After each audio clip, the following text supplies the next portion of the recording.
Maya Williams pressed her small face against the cool kitchen window, watching raindrops race down the glass. At 8 years old, she had already learned that rainy days meant staying inside with Patricia, her stepmother. These were the days she dreaded most. The house had changed so much since Patricia moved in 2 years ago. What used to be a warm, loving home filled with her mother's laughter had become cold and unwelcoming. Maya's real mother had died in a car accident when Maya was only 6. Her father, David, had been broken for months afterward, barely speaking or eating. Maya and her younger brother Marcus, who was now 5, had tried their best to take care of themselves during those dark days. When Patricia appeared in their lives, David seemed to come back to life. She was beautiful, with long blonde hair and bright blue eyes that sparkled when David was around. Maya remembered feeling hopeful at first. Maybe Patricia would love them like a real mother would. Maybe their family could be happy again. But that hope had died quickly. Patricia's true nature revealed itself as soon as the wedding ring was on her finger. When David was at work at the construction company, Patricia became a different person entirely. The sweet smile she wore for David's benefit disappeared, replaced by cold stares and harsh words directed at Maya and Marcus. "Get out of my sight," Patricia would say when she found Maya reading in the living room. "This isn't your playroom anymore." Maya would quietly gather her books and retreat to the small bedroom she shared with Marcus. The room had been redecorated by Patricia, who had removed all traces of their mother's warm touches. The soft yellow walls their mother had painted were now stark white. The family photos that once lined the dresser had been replaced with Patricia's own belongings. On this particular rainy Thursday morning, Maya sat at the kitchen table trying to eat the breakfast Patricia had prepared. It was cold cereal with milk that tasted sour, but Maya knew better than to complain. Marcus sat beside her, his small hands struggling with the oversized spoon. "Hurry up," Patricia snapped from across the kitchen, where she was putting on bright red lipstick using her phone camera as a mirror. "I don't have all day to wait for you two to finish." Maya noticed that Patricia had made herself a full breakfast of scrambled eggs, toast, and fresh orange juice. The smell made Maya's stomach growl, but she knew that food wasn't for them. Marcus accidentally dropped his spoon, and it clattered loudly on the floor. Patricia's head whipped around, her eyes flashing with anger. "Look what you've done, you clumsy little boy." Patricia stormed over and grabbed Marcus by the arm, yanking him from his chair. "Clean that up right now." Marcus started to cry, his bottom lip trembling. At 5 years old, he didn't understand why the woman who was supposed to be their new mother treated them so badly. Maya quickly jumped up from her chair and picked up the spoon. "I'll clean it, Patricia," Maya said quietly, hoping to deflect her stepmother's anger from her little brother. "You'll both clean it," Patricia said coldly. "And then you'll stay in your room until I say you can come out. I'm expecting a friend over, and I don't want you two making noise or getting in the way." Maya helped Marcus down from his chair and led him to their bedroom. Once the door was closed, she hugged her little brother tightly as he continued to cry. "It's okay, Marcus," she whispered. "Daddy will be home tonight." But even as Maya said these words, she felt the familiar ache in her chest. When their father came home from work, tired and stressed from his long days, Patricia would transform back into the loving wife and stepmother. She would kiss David at the door, ask about his day, and serve him a hot dinner while chatting about her own activities. If Maya or Marcus tried to tell their father about Patricia's behavior during the day, she would interrupt with a laugh. "Oh, David, the children have such active imaginations," Patricia would say with a sweet smile. "We had such a wonderful day together, didn't we, kids?" Maya had learned that disagreeing with Patricia in front of their father only led to worse treatment when he wasn't around. So she would nod quietly and watch as her father's face relaxed with relief that his new wife and his children were getting along well. The truth was, David desperately wanted his new marriage to work. He had been so lost after his first wife's death that he couldn't bear the thought of another failure. Patricia seemed to offer him the stability and happiness he craved. He chose to believe her version of events because accepting the truth would mean facing another devastating loss. As Maya sat in their small bedroom with Marcus, she could hear Patricia on the phone in the living room, laughing and making plans with her friend. Patricia's voice was light and cheerful, completely different from the harsh tone she used with the children. Marcus had fallen asleep curled up on his small bed, exhausted from crying. Maya covered him with the thin blanket Patricia had given them, replacing the warm comforters their mother had bought. Everything soft and comforting from their old life had been slowly removed and replaced with cheaper, less comfortable items. Maya opened the small photo album she kept You hidden must under her understand the mattress. importance It of this. contained There pictures is of her no real room for mother, error. beautiful memories of family trips, birthday parties, and quiet moments at home. In these photos, Maya and Marcus were laughing and carefree. Their mother's arms were always around them, holding them close with obvious love and protection. Maya's mother had been a teacher at the local elementary school. She had been patient and kind, always ready with a hug or a story. She had taught Maya to read before kindergarten and had filled their home with books, music, and laughter. Maya remembered how her mother would sing while cooking dinner, and how she would tuck Maya and Marcus into bed each night with a different fairy tale. Now bedtime was a rushed affair. Patricia would shout from the living room for them to get ready for bed, and Maya would help Marcus brush his teeth and change into his pajamas. There were no stories, no songs, and certainly no goodnight kisses. Their father, exhausted from work, would sometimes poke his head in to say goodnight, but Patricia usually had some task or conversation that kept him busy. As Maya looked at the pictures, she tried to remember her mother's voice. Sometimes she would whisper to Marcus about their real mother, sharing memories and keeping her spirit alive in their small bedroom. She would tell him about their mother's favorite songs, her chocolate chip cookies, and how she used to dance with them in the kitchen on Saturday mornings. The afternoon dragged on slowly. Maya could hear Patricia and her friend chatting and laughing in the living room, their voices carrying down the hallway. Occasionally, Patricia would open their bedroom door and glare at them. "I don't want to hear a sound from in here," she would hiss before closing the door again. Maya learned to entertain Marcus quietly during these long hours of confinement. She would draw pictures with the few crayons they had left, or play quiet games using their fingers and whispered words. Sometimes she would make up stories about brave children who overcame difficult situations, always ending with happy reunions with people who loved them. When evening finally arrived, Maya heard the familiar sound of their father's truck pulling into the driveway. Immediately, Patricia's demeanor shifted. Maya could hear her rushing around the house, turning on lamps and starting dinner preparations. "Kids," Patricia called sweetly, "your father's home. Come help me set the table." Maya and Marcus emerged from their room, and Maya was amazed at the transformation. Patricia had changed into a pretty dress and had freshened her makeup. The house suddenly smelled like cooking food, and Patricia was humming cheerfully as she moved around the kitchen. David walked through the front door, looking tired but smiling when he saw his family gathered in the kitchen. "How are my favorite people?" he asked, dropping his lunchbox and opening his arms for hugs. Marcus ran to his father immediately, and David scooped him up with a laugh. Maya approached more cautiously, but David pulled her into the embrace as well. "How was everyone's day?" David asked, looking around at his family.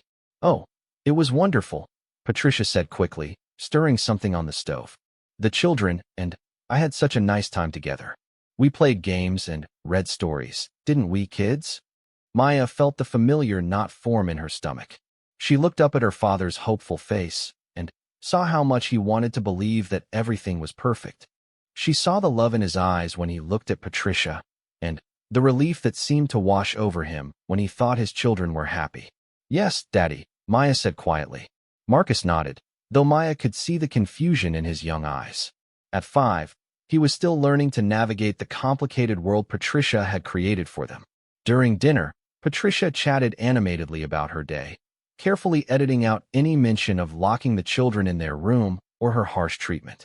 She asked David about his work projects and listened attentively to his responses.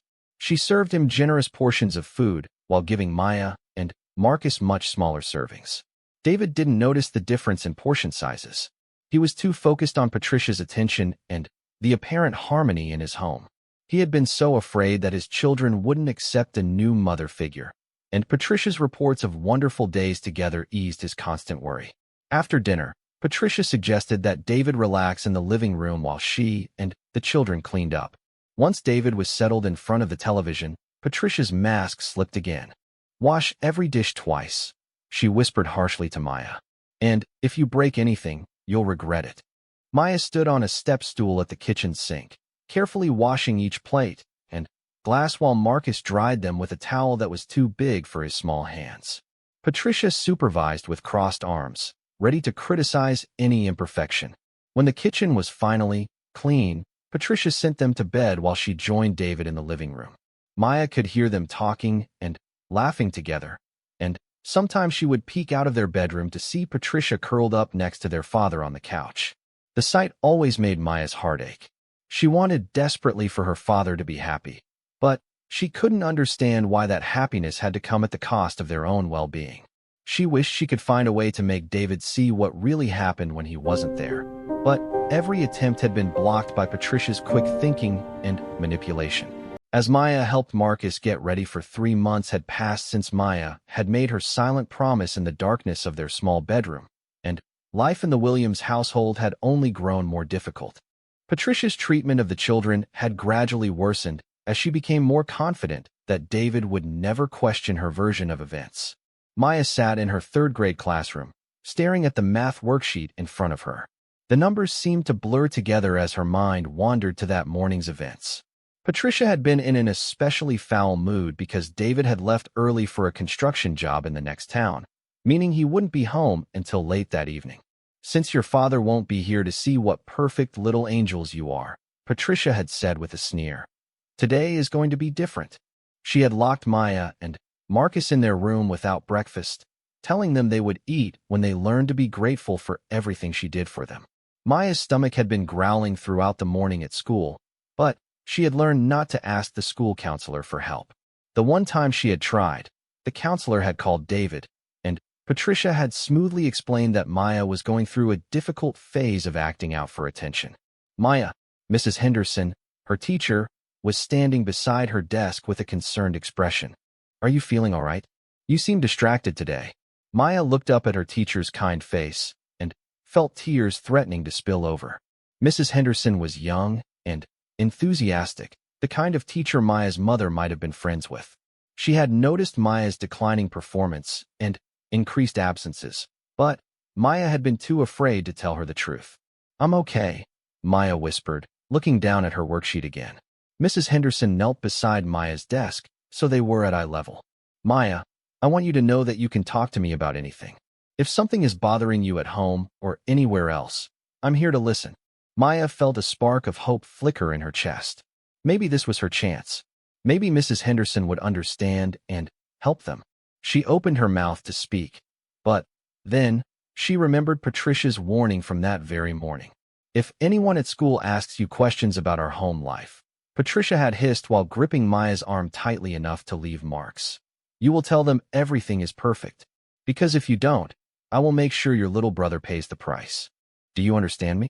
Maya had nodded quickly, seeing the cold determination in Patricia's eyes. She knew Patricia wasn't making an empty threat. The bruises on Marcus's arms from when he had accidentally spilled juice on Patricia's magazine were still fading. "I'm fine, Mrs. Henderson," Maya repeated, forcing herself to pick up her pencil. "Just tired." Mrs. Henderson studied Maya's face for a moment longer before standing up. "Well, if you change your mind, remember that my door is always open." As the teacher walked away, Maya felt the opportunity slip through her fingers like sand. She wanted desperately to run after Mrs. Henderson and tell her everything, but the image of Marcus's frightened face held her back. The school day dragged on endlessly. During lunch, Maya sat alone while her classmates chatted and laughed around her. She had once been popular and outgoing, but now she found it difficult to connect with other children.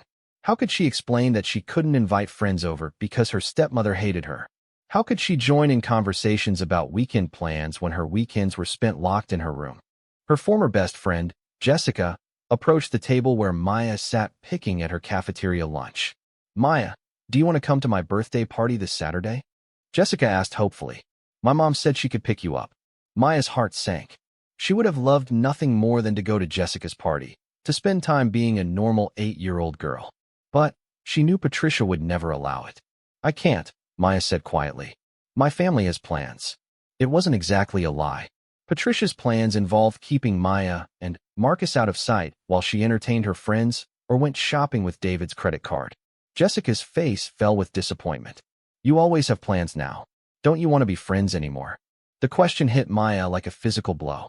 Of course, she wanted to be friends. She missed Jessica terribly, missed having someone to talk to and laugh with. But explaining the truth seemed impossible and dangerous. I do want to be friends, Maya said, her voice barely above a whisper. I just can't come to parties right now. Jessica studied Maya's sad expression and seemed to understand that something deeper was wrong. Is everything okay at home? You seem different since your dad got married. Maya felt tears burning behind her eyes again. She looked around the cafeteria to make sure no teachers were listening, then leaned closer to Jessica. Promise you won't tell anyone, Maya whispered. Jessica nodded earnestly. I promise. Maya took a deep breath and began to speak in hushed tones about Patricia's treatment of her and Marcus.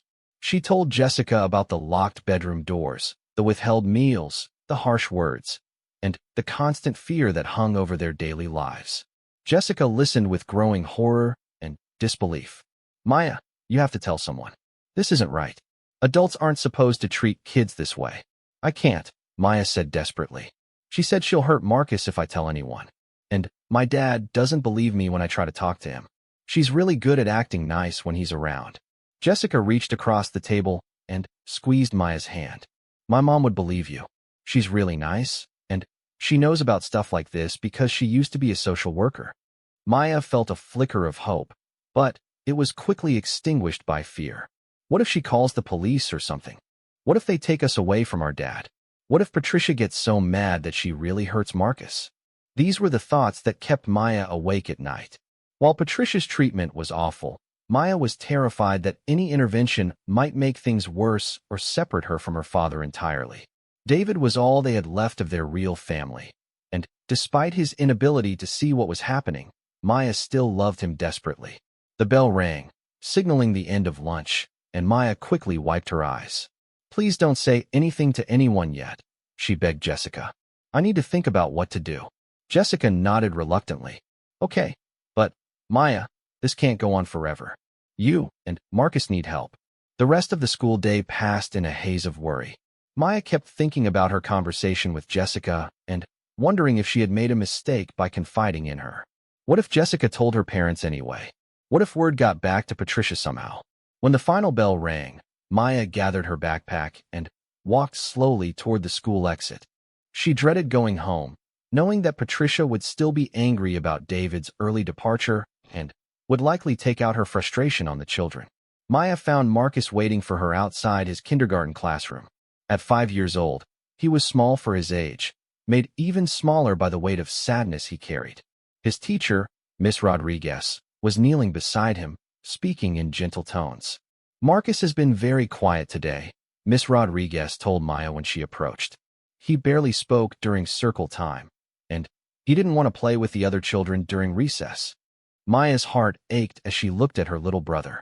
Marcus had been such a happy, energetic child before Patricia entered their lives. Now he was withdrawn and fearful, jumping at sudden noises and clinging to Maya whenever possible. He's just tired, Maya said, taking Marcus's small hand in hers. We should get home now. Miss Rodriguez looked like she wanted to say more, but Maya was already leading Marcus away.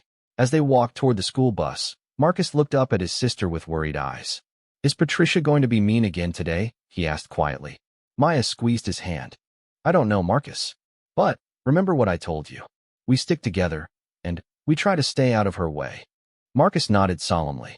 At 5 years old, he shouldn't have to strategize about avoiding an adult's anger, but he had learned these survival skills out of necessity. The bus ride home was short, but Maya spent every minute dreading their arrival. She watched other children chatting excitedly about their afternoon plans. Their biggest worries centered around homework or which TV show to watch. Maya envied their innocence and freedom. When they reached their street, Maya and Marcus walked slowly toward their house. They could see Patricia's car in the driveway, which meant she was home and waiting for them. Maya noticed that the living room curtains were drawn, which usually meant Patricia didn't want neighbors to see or hear what happened inside. They opened the front door quietly and stepped into the entryway. The house was eerily silent, and Maya felt the familiar knot of anxiety forming in her stomach. "Patricia?" Maya called out softly. "We're home from school. Get in here. Now." Patricia's voice came from the kitchen, sharp and impatient. Maya and Marcus exchanged worried glances before walking toward the kitchen. They found Patricia sitting at the table with her arms crossed, her face set in an expression of cold anger. "Sit down," Patricia commanded, pointing to the chairs across from her. The children sat down carefully, their backpacks still on their shoulders. Maya noticed that Patricia had changed out of the nice clothes she wore when David was around, and was now wearing an old t-shirt and jeans. Her makeup had been washed off, revealing the harsh lines around her eyes and mouth. "I had an interesting phone call today," Patricia began, her voice dangerously calm. "From the school. It seems someone has been telling lies about our happy family." Maya's blood turned to ice. Somehow, word of her conversation with Jessica had gotten back to Patricia. She felt Marcus tense beside her, though he was too young to understand exactly what was happening.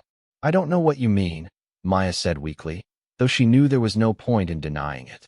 Patricia leaned forward, her eyes blazing with fury. "Don't lie to me, you little brat.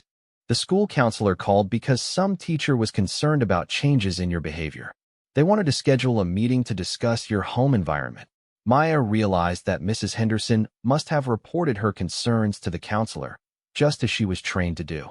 Maya's heart raced as she understood that her teacher's kindness had inadvertently put them in danger.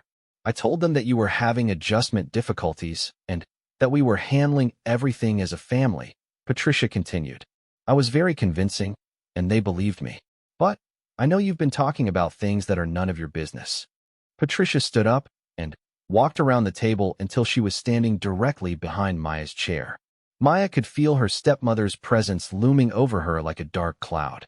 "I warned you about what would happen if you tried to cause trouble for our family," Patricia said, her voice dropping to a whisper. "And now you're going to learn that I always keep my promises." Patricia grabbed Marcus's arm and yanked him from his chair. The little boy cried out in surprise and fear, looking desperately at Maya for help. "Please don't hurt him," Maya begged, jumping to her feet. "It was my fault. I was the one who talked to people at school. Marcus didn't do anything wrong." Patricia's grip on Marcus tightened, and the little boy began to cry. "That's right, it was your fault. And now your brother is going to pay the price, so you remember this lesson." Maya watched in horror as Patricia dragged Marcus toward the basement door.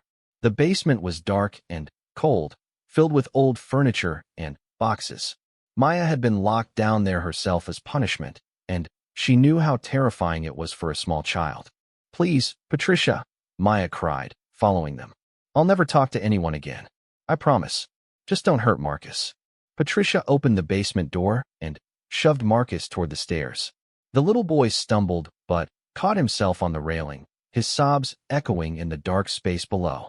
"You'll stay down there until your father comes home," Patricia told Marcus coldly. "And maybe next time your sister will think twice before spreading lies about our family." Patricia slammed the basement door and turned the lock. Maya could hear Marcus crying and calling for her from below, his voice muffled but heartbreaking. "This is what happens when you don't follow the rules," Patricia said, turning to face Maya with satisfaction. "Your brother's fear is on your hands now."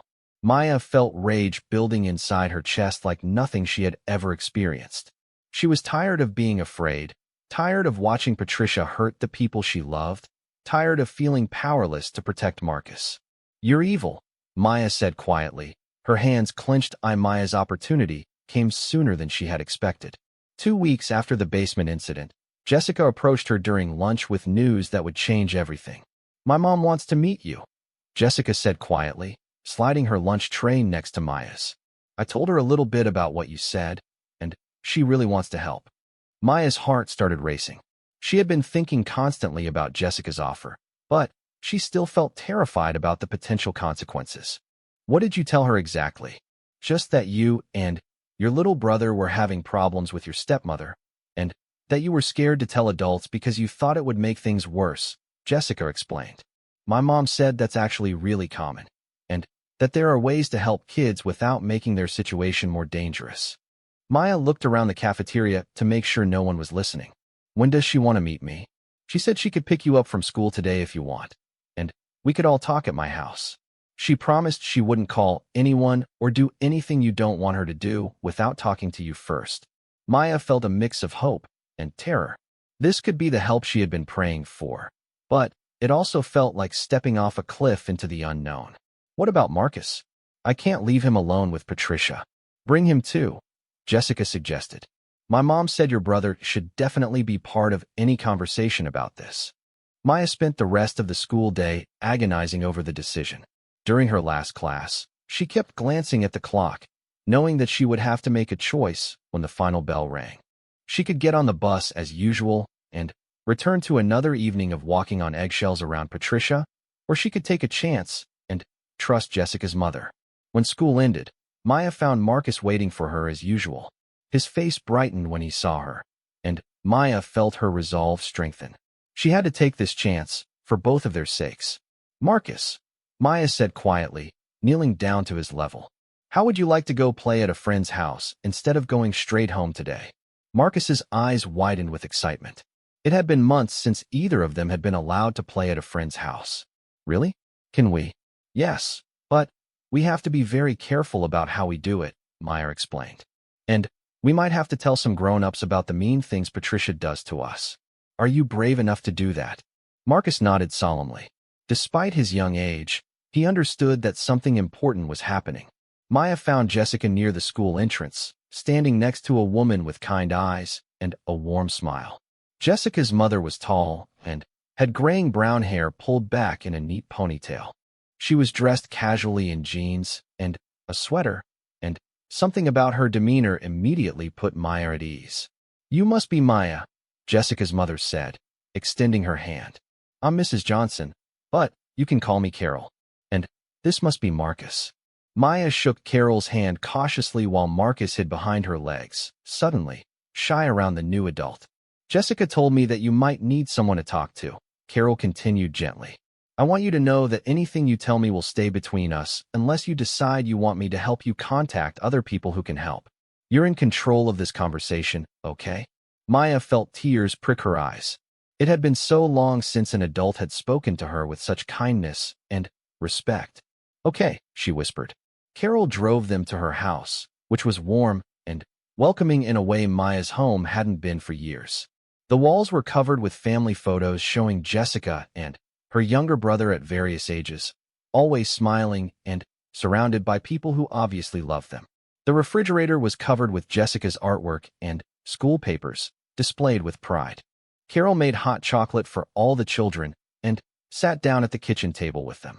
Maya, Jessica mentioned that things have been difficult for you and Marcus at home since your father remarried. Can you tell me what's been happening? Maya looked at Marcus, who was sitting close beside her, sipping his hot chocolate with wide eyes.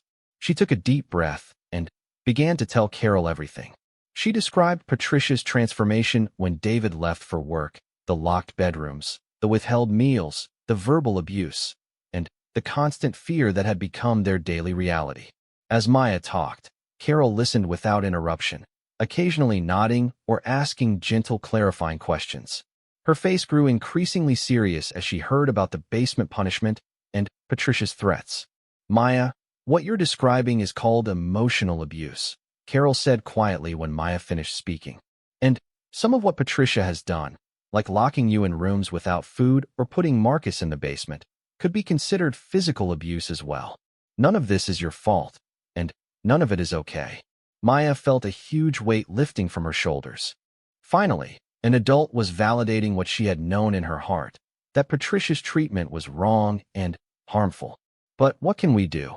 Maya asked desperately. If we tell people, Patricia will be really mad. And what if they take us away from our daddy? He's all we have left. Carol reached across the table and took Maya's small hands in hers. I understand your fears, sweetheart. Many children in your situation worry about the same things. But there are people whose job it is to help families in crisis, not break them apart. Carol explained that there were social workers and counselors who specialized in helping children who were being mistreated by family members. She said that in many cases, they could work with fathers like David to help them understand what was happening and make changes to protect their children. The first step is usually to document what's been happening to you and Marcus, Carol explained. That means writing down specific incidents, taking photos of any injuries, and gathering evidence that shows Patricia's behavior is harmful.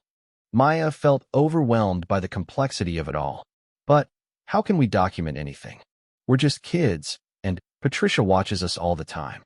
That's where adults like me can help, Carol said with a reassuring smile. I know people who are trained to handle these situations carefully. They know how to investigate without putting children in more danger. Carol picked up her phone and scrolled through her contacts.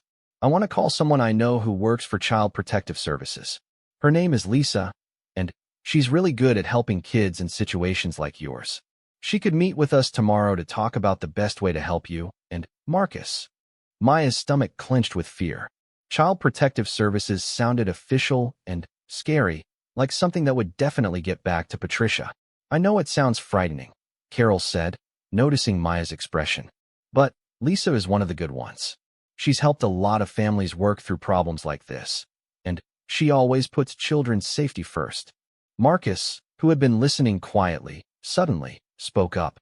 Will the nice lady make Patricia stop being mean to us? Carol's heart broke at the innocence in his question. That's exactly what we're going to try to do, sweetheart. We're going to make sure you and Maya are safe and protected. Carol called Lisa and explained the situation briefly, asking if she could meet with the children the next day. Lisa agreed to come to Carol's house after school, providing a safe, neutral environment for the conversation. What do we tell Patricia about being late coming home today? Maya asked, suddenly, remembering that they would need to explain their absence. Carol thought for a moment. How about this? I'll call your father's work and leave a message that you and Marcus are safe at a friend's house and that you'll be home by dinner time. That way, Patricia will know where you are, but we won't have to explain the details until you're ready. Maya felt nervous but grateful for Carol's practical thinking. The woman seemed to understand all the complicated dynamics of their situation. Carol made the phone call to David's construction company, leaving a simple message that the children were playing at the Johnson house and would be home by 6 o'clock. She then spent the rest of the afternoon talking with Maya and Marcus about what to expect when they met with Lisa. Lisa will probably ask you many of the same questions I did today, Carol explained. She'll want to hear specific examples of how Patricia treats you, and she might ask to see any bruises or marks that Patricia has left. Maya nodded, thinking about the finger-shaped bruises on Marcus's arm that were just beginning to fade. The most important thing to remember is that you can tell Lisa the truth, Carol continued. Her job is to protect children, and she's dealt with situations much more complicated than yours. She won't be shocked or upset by anything you tell her. As the afternoon progressed, Maya began to feel more hopeful than she had in months. Carol treated both children with respect and kindness, asking for their opinions and making sure they understood each step of the process. For the first time, Maya felt like adults were taking her seriously and working with her rather than around her. Jessica entertained Marcus by showing him her toys and games, giving Maya and Carol space to talk more privately about the next steps. I want you to know that whatever happens, you and Marcus are not alone anymore, Carol said seriously. Even if this process takes time, you now have people who know the truth and who are committed to helping you.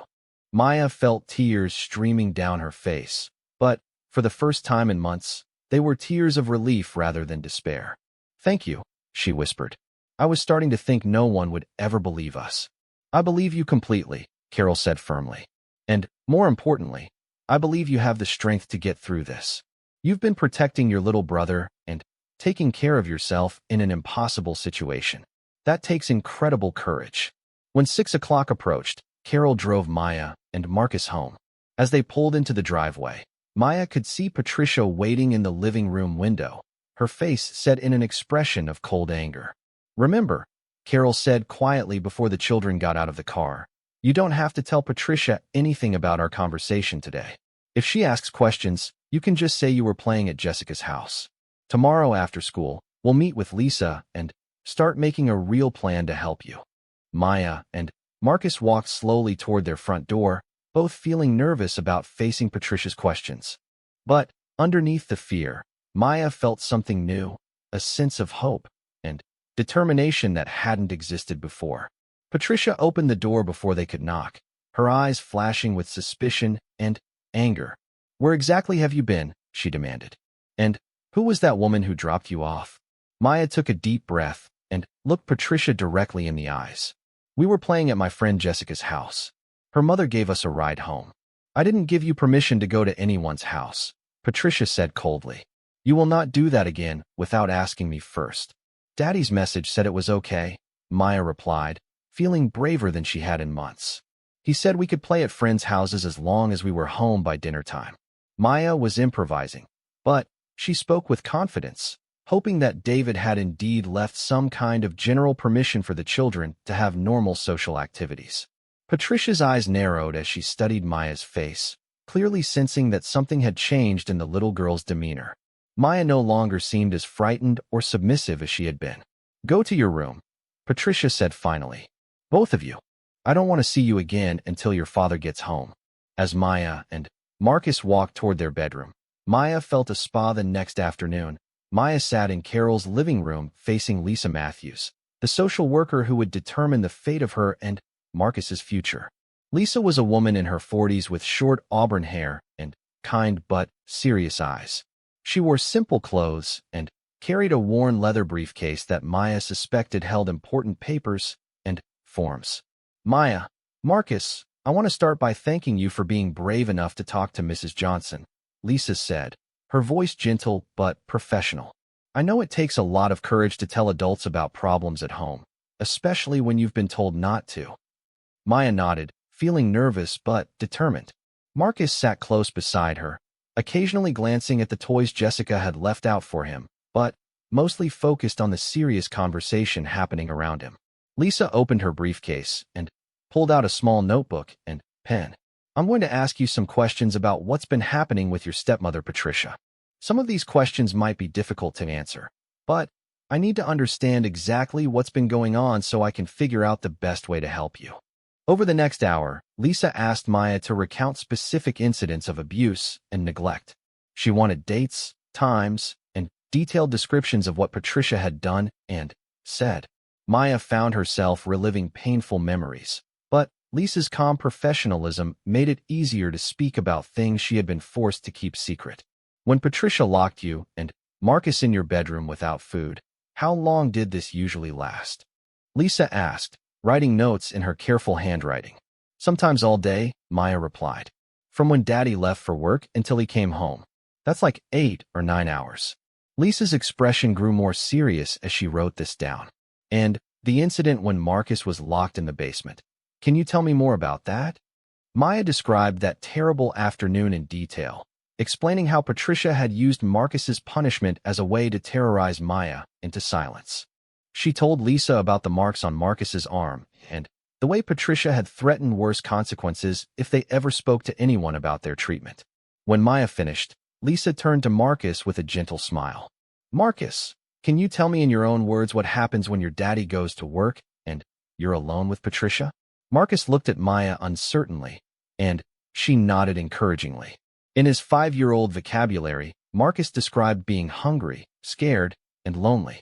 He talked about hiding in their bedroom and crying when Patricia yelled at them. "She says bad words to Maya," Marcus said quietly, "and she grabs my arm really hard when I do things wrong." Lisa asked Marcus to show her his arm, where Patricia had grabbed him. The bruises had mostly faded, but Lisa took careful notes about their location and asked Maya when the incident had occurred. "Has Patricia ever hit you or Marcus with her hands or with objects like belts or wooden spoons?" Lisa asked. Maya shook her head. "She mostly just grabs us really hard and shoves us around. But she threatens to hit us a lot. She says if we don't behave, she'll make us really sorry." Lisa continued taking notes, asking about their father's role in the situation and whether he had ever witnessed Patricia's abusive behavior. "Daddy never sees it," Maya explained. "Patricia is really good at acting nice when he's around. She makes him believe that everything is perfect and that Marcus and I are just having trouble adjusting to having a new mom." "Have you tried to tell your father what's been happening?" Lisa asked. Maya's shoulders sagged a few times, but Patricia always interrupts and explains it away. She makes it sound like we're lying or exaggerating. And Daddy wants to believe her because he loves her and wants our family to work. Lisa closed her notebook and looked at both children with compassion. I want you both to know that you've done nothing wrong. Adults are supposed to take care of children and make them feel safe, not hurt them or scare them. What Patricia has been doing is against the law, and it's my job to make sure it stops. Carol, who had been sitting quietly during the interview, leaned forward. What happens next, Lisa? What are the options for Maya and Marcus? Lisa explained that she would need to conduct a full investigation, which would include interviewing David, Patricia, and possibly the children's teachers. She would also need to examine their living conditions and document any evidence of neglect or abuse. The goal is always to keep families together when possible, Lisa said. If your father is willing to take steps to protect you, which might include Patricia leaving the home or getting counseling, then you could potentially stay with him. Maya felt a surge of hope. The possibility of staying with her father while getting rid of Patricia seemed almost too good to be true. But Lisa continued seriously. If your father is unwilling or unable to protect you from further abuse, then we may need to consider other options. Those could include temporary foster care while we work with your family or placement with other relatives. Maya's heart sank. She didn't know any other relatives who could take care of them. Her mother had been an only child, and her father's family lived far away and had never been close to David after he married their mother. What about together? Maya asked anxiously. Marcus and I would stay together, right? I will do everything in my power to make sure you and Marcus are not separated, Lisa promised. Keeping siblings together is always a priority unless there are very unusual circumstances. Lisa explained that she would begin her investigation by meeting with David the next evening. She would arrange to speak with him privately, away from Patricia, to get his perspective on the family situation. How much should we tell Patricia about today? Maya asked nervously. She's going to want to know where we've been again. For now, try to act as normal as possible, Lisa advised. Don't mention our meeting or the investigation. I'll be talking to your father tomorrow night, and after that, Patricia will be informed about the official inquiry. Lisa gave Maya a business card with her phone number on it. If anything happens between now and tomorrow night, if Patricia hurts you or threatens you because she's suspicious about your activities, I want you to call me immediately. Mrs. Johnson also has my number, and she's agreed to be available as a safe place for you to go if needed. As Lisa packed up her briefcase, Maya felt both hopeful and terrified about what would happen next. Change was coming whether she was ready for it or not, and she couldn't predict how Patricia and her father would react to the investigation. Carol drove Maya and Marcus home again, and this time Patricia was waiting outside on the front porch, her arms crossed, and her face set in an expression of cold fury. This is becoming a very concerning pattern, Patricia said as Maya and Marcus got out of the car. 2 days in a row at the same house. I think it's time I met this woman who seems so interested in my stepchildren. Patricia walked toward Carol's car with a fake smile that didn't reach her eyes. Carol rolled down her window and smiled back politely. You must be Patricia, Carol said pleasantly. I'm Carol Johnson, Jessica's mother. Maya and Jessica have become such good friends, and Marcus has been wonderful playing with our family. Patricia's smile became even more forced. How nice. I wasn't aware that Maya had made such close friends. We're very protective of our children and like to know exactly who they're spending time with. Of course, Carol replied smoothly. It's always good for parents to be involved. Maya and Marcus are delightful children. You must be very proud of them. Maya watched this exchange with fascination. Carol was managing to be polite and friendly while giving Patricia no ammunition for complaint. At the same time, Carol was subtly establishing herself as someone who cared about Maya and Marcus and was paying attention to their well-being. Yes, well, I think they've had enough playdates for this week, Patricia said, her tone suggesting that future visits might not be welcome. They have responsibilities at home and schoolwork to catch up on. I understand completely, Carol said. Children do need structure and routine. Have a wonderful evening. As Carol drove away, Patricia grabbed Maya's arm tightly, and marched both children into the house. Once the front door was closed, her pleasant facade disappeared entirely. "What exactly are you telling this woman about our family?" Patricia demanded, her voice low and dangerous. Maya tried to keep her expression neutral. "Nothing. We just play with Jessica and her little brother. Mrs. Johnson is really nice to us." "Don't lie to me," Patricia hissed. "I can tell something is different about you. You're not as scared as you used to be, and that concerns me." Patricia was more perceptive than Maya had given her credit for. Maya had indeed felt stronger and more confident since talking to Carol and Lisa, and apparently that change was visible. "I'm just happy to have a friend again," Maya said carefully. "Jessica is really nice, and it feels good to play and have fun sometimes." Patricia studied Maya's face suspiciously, clearly sensing that there was more to the story but unable to pinpoint exactly what was different. "Well, your new friendship is going to be put on hold," Patricia declared. "I don't like how much time you're spending away from home, and I don't like how secretive you're being about your activities." Maya felt panic rising in her chest. If Patricia prevented her from seeing Carol and Jessica, how would she stay in contact with Lisa? How would the investigation proceed? "But, Patricia, Daddy said we could have friends and do normal kid things," Maya protested, remembering that David had indeed expressed wishes for his children to have typical childhood experiences. Patricia's eyes flashed with anger at being contradicted. "Your father says a lot of things, but I'm the one who manages this household during the day, and I'm telling you that these playdates are over." That evening, when David came home from work, Patricia immediately launched into a carefully crafted story about her concerns regarding Maya's new friendship. "I'm just worried that Maya is becoming too attached to this Johnson family," Patricia told David over dinner. "She's been secretive about what they do together, and I think she might be saying inappropriate things about our family to get attention and sympathy." David looked concerned as he turned to Maya. "Honey, what kinds of things are you talking about with Jessica's family?" Maya felt trapped. If she told the truth, Patricia would know about the investigation before Lisa had a chance to speak with David privately. If she lied, she would be missing an opportunity to plant seeds of doubt in her father's mind about Patricia's version of events. "We just talk about normal stuff," Maya said carefully. "School, books, games we like to play. Mrs. Johnson asks about how we're doing, but all the adults at school ask stuff like that too." David nodded, seeming satisfied with this explanation. "That sounds normal and healthy to me. I want you kids to have friends and feel comfortable talking to other adults."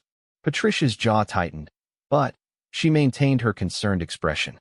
"Of course we want that too, David. I just think Maya might be exaggerating certain things to make herself seem more interesting or to get extra attention." "What kind of things?" David asked, his brow furrowing with worry. Maya held her breath, waiting to see how Patricia would handle this question. If Patricia went too far in her accusations, she might inadvertently reveal that there were indeed problems in their home that Maya could be talking about. "Oh, you know how imaginative children can be," Patricia said with a dismissive laugh. "Maya has always been prone to dramatic storytelling.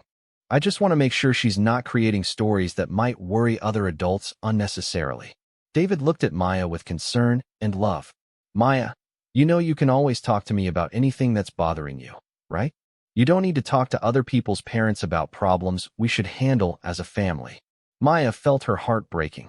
Her father's words were kind and well-intentioned, but they also revealed exactly why Patricia had been able to manipulate the situation so effectively. David genuinely wanted to be there for his children, but Patricia had convinced him that any problems were minor family adjustments rather than serious abuse. "I know, Daddy," Maya said quietly. "I love you." David's face softened with emotion. "I love you too, sweetheart. Both of you. That's why I married Patricia, because I wanted us to be a complete family again." Later that night, as Maya lay in bed listening to Marcus, the next evening arrived with an autumn chill that seemed to match the tension Maya felt in her stomach. She and Marcus had spent the day at school trying to act normal while knowing that everything in their lives was about to change. Lisa had arranged to meet David at his workplace after his shift ended, before he came home to face Patricia's evening routine. Maya sat in their bedroom with Marcus, both children pretending to do homework while actually listening for any sounds that might indicate David had come home. Patricia had been unusually quiet all day, moving through the house like a predator sensing danger, but unable to identify the source. Around 7 o'clock, Maya heard David's truck in the driveway, but something was different about the sound. The engine stayed running longer than usual, and she could hear voices, David's familiar tone mixed with another voice she didn't recognize. Maya's heart began racing as she realized Lisa must be with him. Through their small bedroom window, Maya could see David walking slowly toward the front door, his face pale and serious. Behind him, a woman in a business suit, Lisa, followed with a briefcase in her hand. David's usual cheerful demeanor was nowhere to be seen. Instead, he looked like a man who had just received devastating news. The front door opened, and Maya heard Patricia's bright, welcoming voice call out from the kitchen. "David, perfect timing. Dinner is just ready. How was your day?" There was a long pause before David responded, and when he did, his voice sounded strained and unfamiliar. "Patricia, we need to talk. There's someone here who needs to speak with all of us." Maya heard Patricia's footsteps hurrying toward the front door, followed by a sharp intake of breath. "Who is this? David, what's going on?" Patricia's voice had lost its cheerful tone and taken on a defensive edge. "I'm Lisa Matthews from Child Protective Services," Lisa said calmly. "I'm here to discuss some concerns that have been raised about the welfare of Maya and Marcus." The silence that followed was deafening. Maya held her breath, straining to hear what would happen next. Marcus looked at her with wide, frightened eyes, sensing the importance of the moment even if he didn't fully understand it. "Child Protective Services?" Patricia's voice was now high and incredulous. "What concerns? Who would call you about our family? We're a perfectly normal family." "Mrs. Williams, perhaps we could sit down and discuss this calmly," Lisa suggested. "I've had the opportunity to interview your stepchildren about their experiences in this home, and there are several issues we need to address." Maya heard the sharp scrape of kitchen chairs being pulled out, and the sound of footsteps moving toward the table. She crept to their bedroom door and cracked it open just enough to hear the conversation more clearly. "David, this is ridiculous," Patricia was saying, her voice shaking with anger and fear. "Those children have been filling someone's head with lies about me. They've never accepted me as their stepmother, and they're obviously trying to cause trouble." "Patricia, please just listen to what Ms. Matthews has to say," David said quietly. His voice sounded hollow, as if he was still processing everything Lisa had told him at the construction site.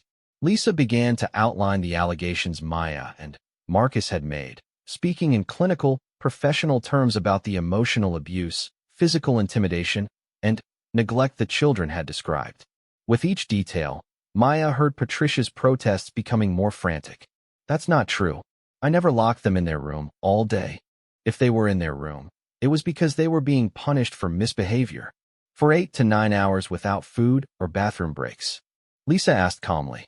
They had access to the bathroom, and they could eat when they learned to show some gratitude." Maya winced at Patricia's responses. Even in her attempts to defend herself, Patricia was admitting to the punishments while trying to justify them. "And the incident where Marcus was locked in the basement," Lisa continued. "He was being defiant and needed to learn a lesson.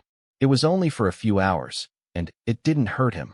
David's voice cut through Patricia's protests, and Maya was shocked by how broken he sounded. "Patricia, stop. Just stop." There was a long pause before he continued. "Ms. Matthews showed me photos of bruises on Marcus's arm. She has documentation of multiple incidents where you withheld food from my children. She has statements from teachers who have noticed changes in their behavior." Maya felt tears streaming down her face as she heard the pain in her father's voice. This was the moment she had been both hoping for and dreading. The moment when David finally learned the truth about what had been happening to his children. "David, you can't believe these lies." Patricia's voice was becoming desperate. "I love those children. I've tried so hard to be a good mother to them. They're just trying to break up our marriage." "A good mother doesn't threaten to hurt a 5-year-old to keep his sister quiet," Lisa said firmly. "A good mother doesn't call children names or make them feel unwanted in their own home." Maya heard the sound of a chair scraping back, and Patricia's voice became shrill. "This is insane. David, tell her this is insane. You know I would never hurt Maya and Marcus." But David's response was not what Patricia expected. "Do I know that?" David asked quietly. "Because looking back now, I'm realizing there were signs I chose to ignore. Maya became withdrawn and stopped talking to me about her day. Marcus started having nightmares and would flinch when you moved too quickly near him. Their grades dropped, they stopped asking to have friends over, and they always seemed nervous when I came home from work." Maya's heart soared as she heard her father finally putting the pieces together. The evidence had been there all along, but his desperate desire for their family to work had blinded him to the truth. "I thought they were just adjusting to having a new mother," David continued, his voice thick with emotion. "I thought if I gave it time, if I showed them how much I loved Patricia, they would learn to love her too. But they weren't adjusting, were they? They were surviving." Patricia's protests became increasingly frantic as she realized that David was beginning to see through her manipulation. She tried different tactics: tears, anger, playing the victim, but David's eyes had been opened, and he wasn't falling for her performance anymore. Lisa explained the next steps in the process. Patricia would need to leave the home immediately while the investigation continued. David would need to attend parenting classes and family counseling to help him understand how his children had been affected by the abuse and how to rebuild their trust. "You're breaking up our family," Patricia screamed. "I won't leave my own home." "This isn't your home anymore," David said with quiet firmness that Maya had never heard from him before. "I want you to pack your things and leave tonight." Maya heard the sound of Patricia rushing toward their bedroom, and she quickly closed the door and pulled Marcus back to their beds.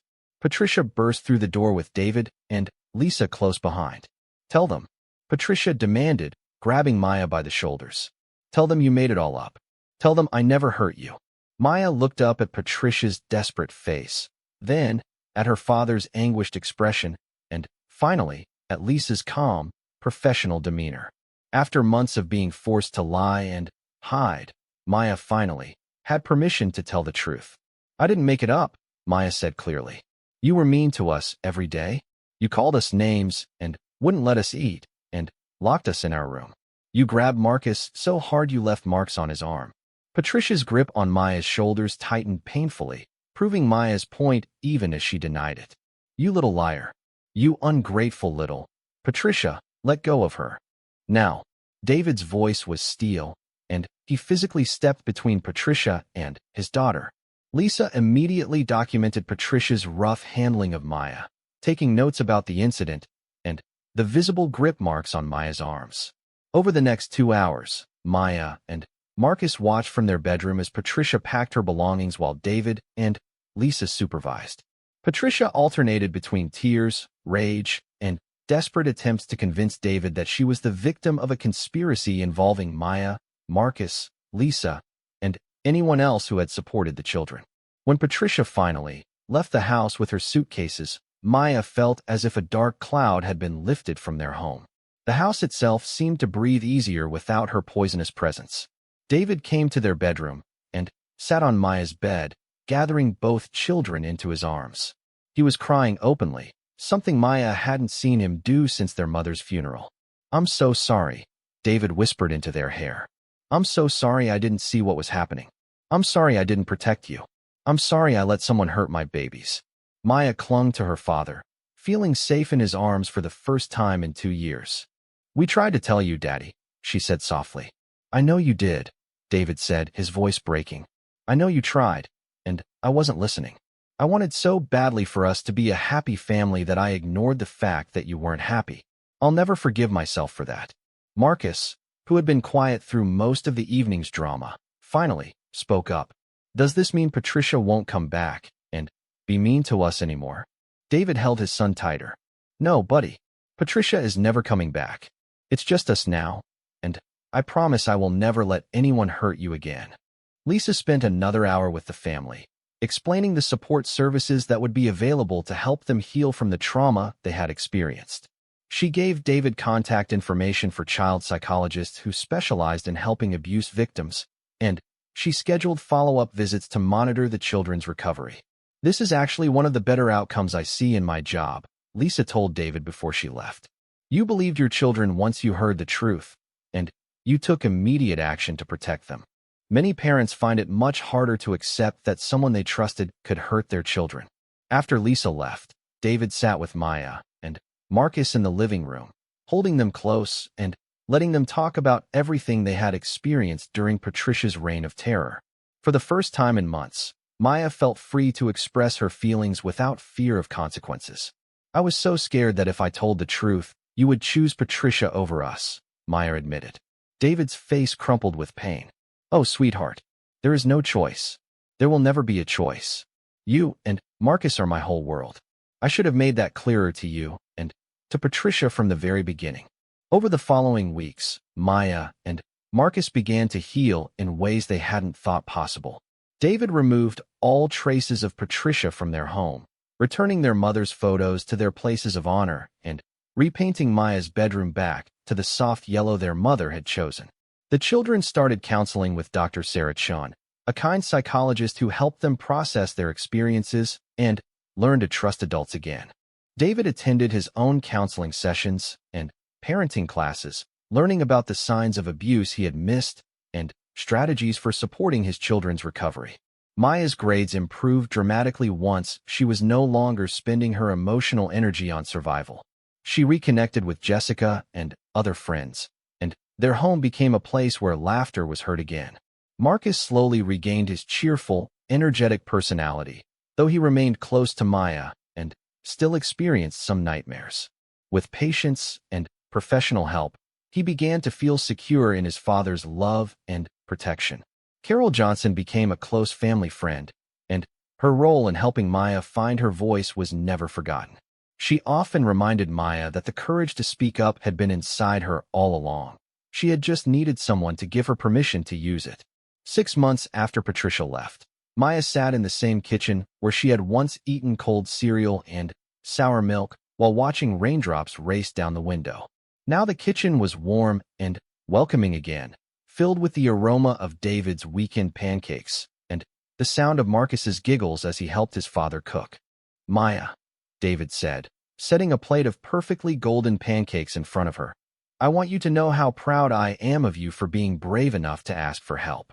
You saved yourself and Marcus, and you probably saved me too." Maya smiled up at her father, feeling the deep contentment that comes from being truly safe and loved. "We're a real family again, aren't we, Daddy?" David kissed the top of her head. "We're a real family again, sweetheart. And this time, nothing and no one will ever change that." As Maya looked around their peaceful kitchen, watching her little brother laugh with pure joy and seeing the love in her father's eyes, she understood that sometimes the strongest thing a person can do is ask for help. She had learned that speaking the truth, even when it's scary, can lead to freedom and healing. Maya had discovered her own voice and her own strength, and she would carry both with her for the rest of her life. The little girl who had once felt powerless had become a survivor, an advocate for herself and her brother, and living proof that even in the darkest situations, hope and courage can light the way to something better. Their story wasn't just about surviving abuse. It was about the triumph of truth over manipulation, love over fear, and the unbreakable bond between siblings who protected each other until help arrived. Maya and Marcus had not only survived their ordeal, they had emerged stronger, wiser, and surrounded by people who truly cared about their well-being. In the end, Maya learned that asking for help wasn't a sign of weakness. It was an act of courage that had saved their family and given them back their future. As steady breathing beside her, she thought about everything that had happened. Tomorrow evening, Lisa would meet with her father and everything would change. Maya didn't know what would happen after that conversation, but she knew there was no turning back now. She thought about Patricia's threats and her growing suspicion that something was different about Maya's behavior. Maya would need to be very careful over the next 24 hours to avoid giving Patricia any more reasons to be suspicious. But despite the fear and uncertainty, Maya felt stronger than she had in months. She was no longer carrying the weight of their terrible secret alone. Adults who cared about children's well-being now knew the truth about their situation, and steps were being taken to protect them. Tomorrow would bring new challenges, but Maya was ready to face them.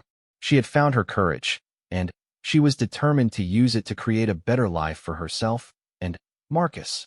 The little girl who had once felt powerless was about to discover just how much strength she really possessed. Arcade of satisfaction. For the first time, she hadn't cowered under Patricia's harsh words. She had stood her ground and spoken back, knowing that she now had allies and support. In their small bedroom, Marcus climbed onto Maya's bed and curled up next to her. "I like the nice lady," Marcus said quietly. "She made me feel safe." Maya hugged her little brother tightly.